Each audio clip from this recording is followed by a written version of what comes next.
자, 지난 시간에 우리가 집단 안보의 의미와 그리고 형성 배경에 대해서 논의를 했는데요. 이번에는 그 집단 안보의 역할과 한계에 대해서 같이 이 얘기를 좀 나누도록 하겠습니다.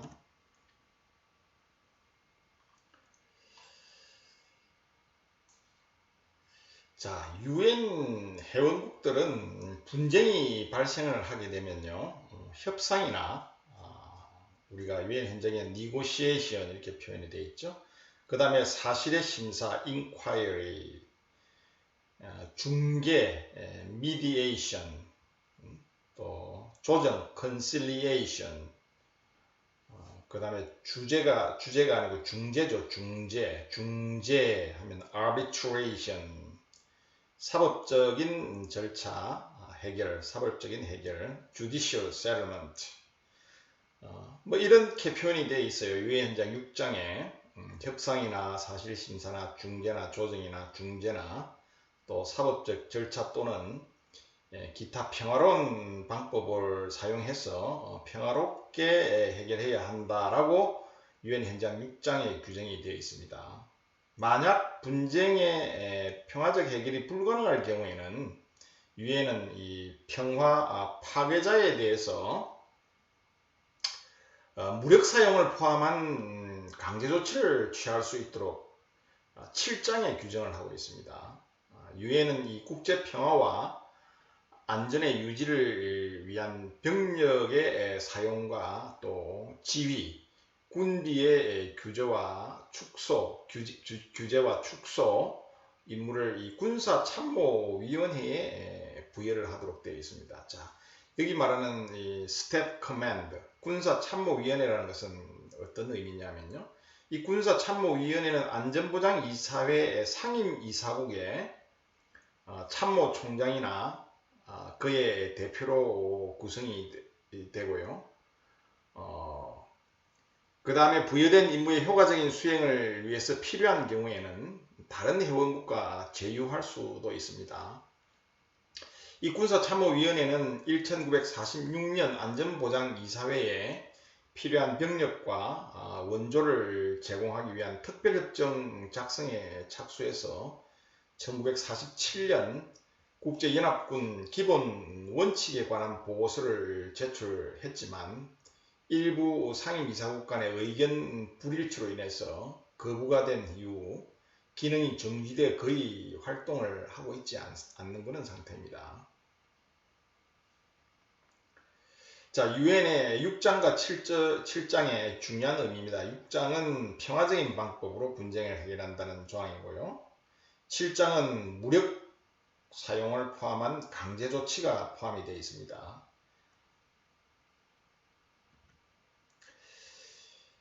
자, 이 유엔은 분쟁의 평화적 해결을 위한 이 제도 마련에도 불구하고 이 두 가지 이유에서 국제 평화와 안전을 보장하는 데 한계를 보였습니다.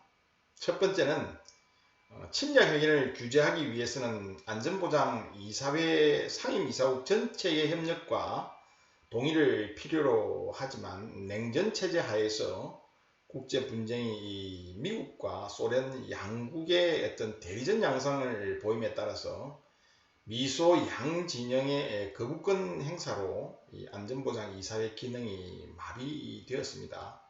그 결과로 소련이 아프가니스탄을 침공했을 때 혹은 미국이 중남미 국가들의 공산혁명을 막기 위한 목적으로 군사적으로 개입을 했을 때 유엔은 아무런 조치를 취할 수가 없었죠. 두 번째 한계는 뭐냐면요. 냉전이 종식된 이후 탈냉전 시대에도 이 안전보장 이사회 상임 이사국의 이해관계가 엇갈리게 될 경우에 이들의 거부권 행사로 인해서 안전보장 이사회가 정상적으로 작동할 수가 없었습니다. 자, 이와 관련된 사례를 보면요. 대표적인 게 이 코소보 사태를 들 수가 있습니다. 1998년 세르비아로부터 독립을 주장하는 이 코소보에서 세르비아가 알바니아계 주민들을 학살을 하자 미국과 영국은 인권 옹호를 명분으로 국제사회에 응징을 요구를 했습니다. 그러나 이 세르비아 민족의 이익을 옹호하는 이 러시아는 안전보장이사회에서 세르비아에 대한 무력 사용을 거부를 했었습니다. 자, 이에 따라서 우탄트 유엔 사무총장은 오늘날 분쟁이 끊이지 않는 이유는 유엔 자체의 문제이기도 하지만 이 필요한 지원을 가로막는 강대국들의 이기심 때문이다 라며 유엔의 한계를 지적한 바가 있죠. 자, 이라크를 둘러싼 국제 분쟁이 그 좋은 예입니다. 90년 이라크가 쿠웨이트를 침공을 하자 유엔 안전보장이사회는 이라크에 대해 이 무조건적이고 적극적인 철수를 요구를 하는 한편 이 미국 주도의 다국적군을 결성을 했어요. 91년 1월 16일 이라크를 공격한 지 42일 만에 쿠웨이트를 해방을 시켰죠. 그러나 걸프전은 이라크의 침략 행위를 응징하기 위한 전쟁이 아니라 유엔을 등에 업고 자국의 이익을 추구하기 위한 전쟁이라는 비판이 일어났습니다. 프랑스와 러시아가 2003년 유엔의 대량 살상 무기 사찰을 방해한다는 이유로 이라크를 공격하려는 미국과 영국에 반대를 하자 미국이 안전보장이사회의 승인을 구하지 않고 이라크를 침공해서 발생한 이라크 전쟁 역시 이러한 비판을 뒷받침하고 있죠. 자, 이처럼 유엔은 한계를 내포를 하고 있습니다. 자, 유엔이 국가 이익의 각축장인 국제 정치의 들러리에 불과하다는 이 비판이 제기됨에 따라서 안전보장이사회 상임이사국의 거부권 행사를 방지하고 평화유지를 위한 수단을 확보하기 위해서 평화유지활동, 이 새로운 분쟁 해결 방법으로 제시가 되었습니다. Peacekeeping Operation, 여러분들 많이 들어본 용어들이죠. 국제 유엔 평화유지활동입니다. 평화유지활동의 역사는 국제연맹으로부터 시작이 된다고 볼 수가 있습니다. 국제연맹의 평화유지활동은 이 국경 분쟁의 평화로운 해결을 위해서 적대 세력의 분리와 중립지대의 설치, 그리고 국제연맹의 강제 조치, 시행 등과 같은 임무를 포함하고 있었습니다. 국제연맹에 의한 첫 번째 평화유지활동은 프랑스와 독일의 분쟁 지역인 이 자르 지역의 귀속을 결정하기 위한 국민투표를 관리하는 것이었어요. 1935년 3월 1일 3,300명의 영국, 이탈리아, 스웨덴, 네덜란드 군인들이 거리에 배치된 가운데 투표는 평화롭게 진행이 되었고요. 90% 이상의 찬성으로 독일로의 귀속이 결정이 된 바 있죠.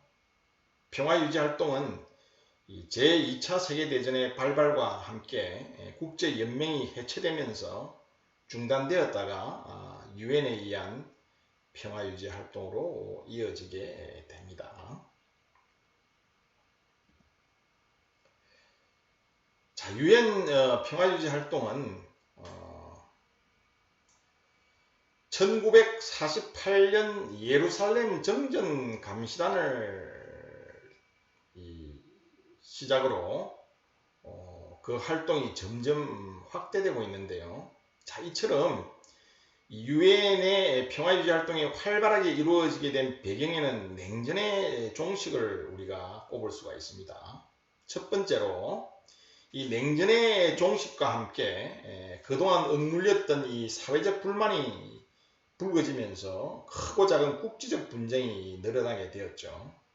두 번째로 이 냉전의 종식으로 미국과 소련의 이해관계가 첨예하게 대립하던 내전 지역에서 유엔이 정상적으로 활동할 수 있는 여건이 만들어졌다는 것입니다. 세 번째로 냉전 이후 크게 증가한 이 자국민에 대한 정부의 잔악 행위는 은밀한 의미에서 타국의 국가 이익을 침해하거나 국제 질서의 근간을 위협했다고 볼 수 없었습니다. 그러나 이 국내 문제에 간섭받지 않을 주권 국가의 권리보다 인권을 보호하기 위해 맞서 싸울 국제사회의 권리가 더 중요하다는 주장이 제기가 되었습니다. 자, 예를 들자면요. 전통적인 인권 이론은 인권을 보호하지 못하는 국가에 대해 국제사회가 집단적 강제 조치를 취할 권리를 인정하고 있습니다. 자, 이에 따라 유엔은 기아, 질병, 대량학살, 인종청소 등 이 비전통적인 안보 위협으로 인해서 인권이 위협받고 있는 지역으로 평화유지 활동을 확대해 왔었던 것이죠. 그 결과 오늘날 평화유지 활동은 이 분쟁 지역의 병력과 경찰력을 파견해서 평화를 정착시켰을 뿐만 아니라 민간단체들과 협력해서 실질적인 도움을 제공할 수 있다는 점에서 유엔의 대표적인 평화정진 수단으로 손꼽힐 수가 있습니다. 자, 오늘 여기까지 하고요. 다음 시간에 우리가 평화유지 활동에 대해서 세부적으로 좀 살펴보도록 합시다.